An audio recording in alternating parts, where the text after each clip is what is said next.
Hello, everybody, and welcome to another episode of NintendoFuse's Industry Talk. I'm your host, Barry, and today I'm joined by such a special guest. This is the sixth time that we've had this wonderful chat every year. We've done this. Dan Butchko, the CEO of Playcrafting. Hey, everybody. Thanks so much for having me. And we're here again to not only talk about Playcrafting and what you do and all the wonderful things you do, but of course, Play NYC is back. One of my favorite shows of the year, and it's a little later this time, so we'll talk about that. But just at the top, if you're just tuning in for 5 seconds of this, I want to make sure that you know Play NYC 2022 is this November, Saturday, November 5th, from 12 to 6 p.m. So if that's all you get out of it, at least you know the dates, and hopefully you check it out. But let's get into a little bit more nitty gritty.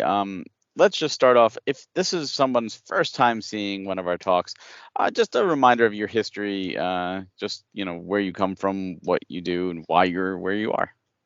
Cool. Yeah. So I'm Dan Butchko. I'm the founder and CEO of Playcrafting. I built Playcrafting, the company, around Playcrafting, the community of independent game developers here in New York. So we actually started out as a meetup group way back in 2009 before we were an established company. And over the years, we've done a whole lot of things. We've offered classes for developers and aspiring developers on how to make video games. We've done a whole lot of local, smaller scale events. And now we also work with clients and technologies like Dolby, the NFL, Verizon, and other folks to offer paid opportunities for independent developers to build for those brands and those platforms and with those technologies. So we do a lot over here at Playcrafting. But Play NYC is something that's really, really close to our heart. We started it way back in 2017. And really the intention of starting it, I wanted to help put New York City on the map for all of the great game creators and fans that are here in our city. New York is, to me, the best city in the entire world and deserves to have as many opportunities for people to play and connect through games as possible. And so that's why I started Play NYC. That's why we have built Play NYC here at Playcrafting. And it's meant to be a place for people to come meet developers and creators from their own community, primarily the New York City area, but we do have some folks who come in from out of town for it as well. It features games of all different shapes and sizes. Again, primarily independent developers, so smaller studios, solo devs, but we do have a smattering of mid-size and larger size studios and games that are represented too. Everything from mobile games to console games, Nintendo, Xbox, PlayStation, all across the board, PC games. We do have a lot of tabletop games, so card games and board games, just uniting folks of all different ages, of all different backgrounds through the awesome power of games. And so we've been doing it for 6 years now, and it's always been just such a blast to gather so many people together under one roof through our shared love of video games. And like you said, Play NYC started in 2017. 2017 was such a unique show, and every show since has been unique and evolved. And it's been really exciting seeing it evolve. So I have to ask, what makes 2022 so different? The show 2022 show is so different than the previous 5 years. Yeah. So we took a couple of different directions with it this year, mostly based on feedback from our developers from last year. Devs really want as many opportunities as possible to connect with players as they can, and obviously, as fundamentally a community of game developers, we at Playcrafting really put developers and their games at top priority for things like Play NYC. So we made it a one-day event this year. It's been 2 days every year since we started, so that we can, rather than having one full day and one kind of full day, which Sunday, the second day, has always been significantly lighter than the first day. We wanted to put everything into one action-packed day. And we also wanted to do it in a little bit of a smaller, more intimate space, so that the folks that come through, we want to make sure that if you are attending Play NYC, that within the 12 to 6 p.m. timeframe, you get a chance to play all, if not most, of the games that are in there. And if not play, then at least see and connect with the creators behind them. And so that's where our new space, Chelsea Industrial, helps us achieve that. And having it in one day really makes a difference as well. Yeah, that was a big shocker to me seeing the one day, and I agree. I think just as a con goer myself, Saturday is always the bigger day, Sunday is the slower day. But I also notice the hours are a little different. You used to start earlier in the day. Why starting at noon? Why'd you push that back too? Yeah, it's funny because we're doing literally everything in one day. So we're setting up the event in the morning, and then we open at noon. We go until 6. We then have an industry gathering at 6 p.m. in the space. There is an industry pass available on the websites for folks that want to be a part of that, and that goes until 9 p.m.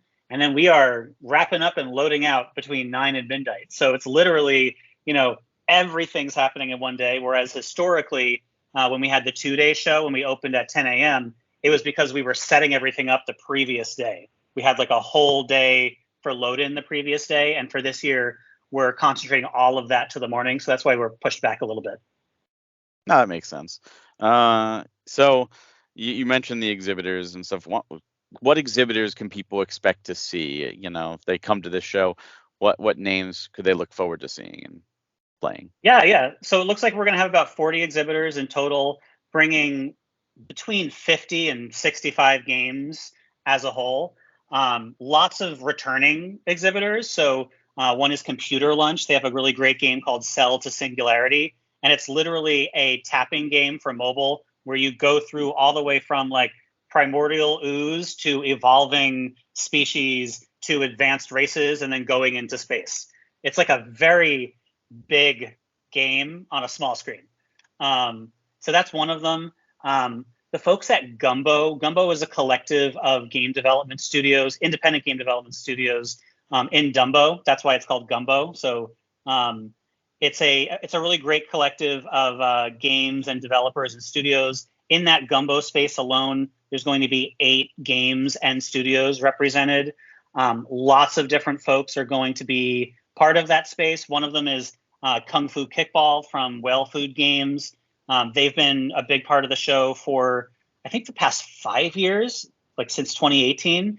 And it's been really cool. Like if you come back year after year to play NYC, especially for these games that are evolving alongside it and are being built alongside it, you really see how the game and games like this one evolve alongside getting player feedback at events like Play NYC. So Kung Fu Kickball is now available on Steam. You'll get to meet the developer, play the game there, and it's a blast. And it is also a significantly more polished experience than it was when it first showed 4 or 5 years ago. So Kung Fu Kickball is another one.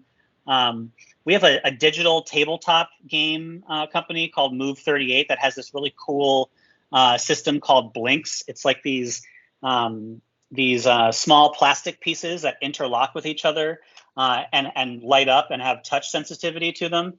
And you can play, I think, 30 to 40 different games on them.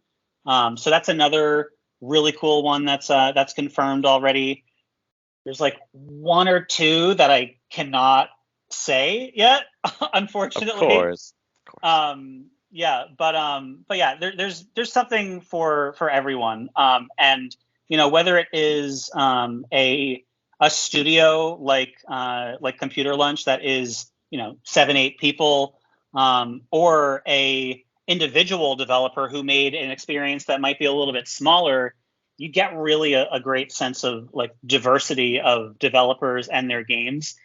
We also have our graffiti games program again this year. This is the 6th time in a row that we are doing it, and it's the 3rd year in a row that it's sponsored by Rockstar Games, the makers of GTA and Red Dead. And that features 4 developers who were commissioned from across the country. They're going to be there. They were commissioned to build games that literally debut at Play NYC.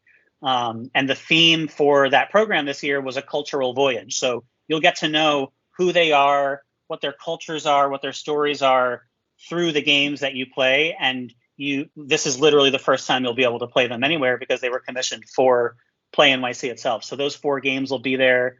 There's another like kind of zany game called Skateboard that has it's like a snowboard plate sort of controller element to it, which is really cool, like a physical kind of game. There's a VR game called VR Diamond League. There's another one called Laser Dance that is going to be super cool. And we just confirmed yesterday that Games for Change is going to join us. They just, for the first time, Games for Change made an experience of a VR experience of their own. And they are going to be showing it at Play NYC. And so that's going to be a nice section of 4 VR helmets and setups for folks to go through and play that experience. A Games for Change game is more, focused on like social issues and educating folks about different things, whereas something like Kung Fu Kickball is like 4-player madness and you're kicking a ball while Kung Fu like fighting each other. So that's something I love about Play NYC. You get a real variety of games and exhibitors, and it really is a great representation of gaming itself and how it really has so many different flavors for all different people. I couldn't agree more. Indie games have always been a passion of mine, and every year graffiti games just have blown me away with what they've been able to do, as well as every other game on the floor. But I do have to ask, because seeing the show evolve, obviously it evolved pre-pandemic into the pandemic to now the quote unquote post-pandemic world. 2020 show was the online only show, and last year in 2021 you had sanitation wipes and masks and social distancing and all that stuff. Are there any challenges like that still for 2022? What precautions are there? Are there any precautions or restrictions or regulations or anything, or is it back to like 2020, 2017, 18, 19 era? Yeah, I think, well, first of all, I think there's kind of like, because of the pandemic, there is no like going back, quote unquote, because no matter what, people are always a little bit more on edge, even if there are no restrictions or requirements in place. Logistically for Play NYC this year, again, we're following all local and federal guidelines, and there are none. So that means that there is no vaccine requirement. There is no mask requirement there. The space itself is like fully sanitized, has like full ventilation and all that kind of stuff baked in already.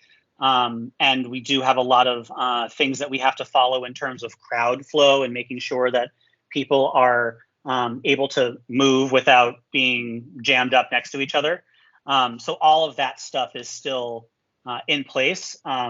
If for some reason something were to change between now and November 5th, we immediately are prepared to put those requirements into place, but they are not required this year.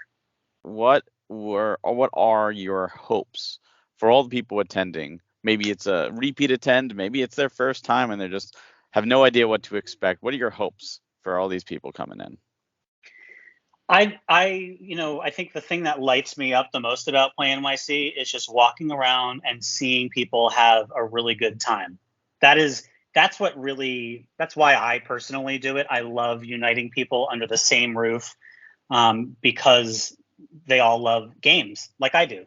And I think specifically, I love seeing folks come back year after year. We have some exhibitors that have been with us 6 years in a row, 5 years in a row, 4 years in a row. We always have new, like some people go and come back, but I love, seeing sort of that repetition and seeing people come back to Play NYC year after year.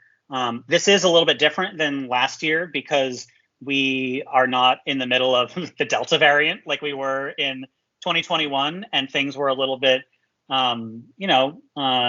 precarious and unknowable back then, which is why we had like quadruple extra protection, like extra requirements that were not like mandated. And our attendees were very, very appreciative of that, and it showed in our feedback from attendees and exhibitors. But I would definitely say that one of my hopes would be for anybody that might have missed last year's and has not been to an in-person Play NYC since 2019, my hope would be that they would come back, and I would invite them to come back because we're still here, and these developers are not all, they're not just there to sell their games. Many of them are there to get feedback on games that are currently in development, and the more people that are there to play their games, the better for them. And these are typically developers that are not given as much love or shown as much attention as the larger scale developers that are out there, the bigger studios. And so my hope is that people will keep coming back for them, more so than for me. Beautiful. I couldn't agree more. I felt like you were talking to me there, like personal too. Just before we wrap up, do you have any final message for anybody who it's the first time they're hearing? They know your hope. They know you want you to come in. Just one final thing, just to say your quick pitch, if you will. Yeah. I mentioned before that that I am the founder and CEO of Playcrafting. We are a company that does a lot of different things. Play NYC is the one thing that we do year after year purely for the love of the game. It's something we all do in addition to what our actual full-time jobs are. It's something that is just so important to us. It's important for our community of game developers. It's important for the New York community of game players and fans. And I use the word New York broadly. I'm talking the New York region. So I'm not saying like that doesn't include New Jersey. I'm from New Jersey originally. We do it for the love of the game, and it's special year after year. We put a lot of time and care into it, and the developers that are there are not like, you're not going to get like a brand ambassador from some company. You are going to see the one person or the 5 people who built that game that you are playing, and your feedback is extremely valuable and important to them and will directly impact that game. So just like it is a huge benefit to them as creators, it's a huge benefit to you all as fans and as players, because you literally have a say in helping games get better and better. Developers need playtest feedback in order to improve their games. And so it is that exact kind of like wonderful relationship between player and creator that Play NYC is all about. And it's something special, I think, to Play NYC because it is a smaller show. It's more intimate. It's focused on independent developers, meeting folks where they're at. And there's nothing like it. Certainly not in New York, probably not in the country. And you have to be there to experience it. So we would love to have you come. Completely agree. For those now, if you watch this, you're like, yeah, this sounds good. Play NYC 2022 is happening Saturday, November 5th. It's 12 to 6, like Dan mentioned, with the industry party is 6 to 9 afterwards. It is located at the Chelsea Industrial, which is 535-549 West 28th Street in New York, New York. So make sure to put your GPSs or whatever to get there. You can buy tickets. They're $40 for the day or $75. That includes the party. And you can get that at play-nyc.com. You can also go to playcrafting.com for more information.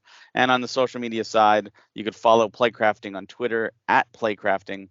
And if you want to know more about Dan and from Dan, you can follow him personally at Dan Butchko on Twitter as well. Dan, thank you so much for joining us for the 6th time. That's incredible. 6th time. Yeah, and absolutely. And as always, like I would love to offer some comp tickets to listeners too, so we can figure that out and definitely send the word out to folks. That would be absolutely wonderful. Thank you so much, Dan. And for all of you listening and watching, thank you so much for joining us. For all your Nintendo news and gaming news, please stay tuned to NintendoFuse.com and right here on YouTube. Until next time, have a good one.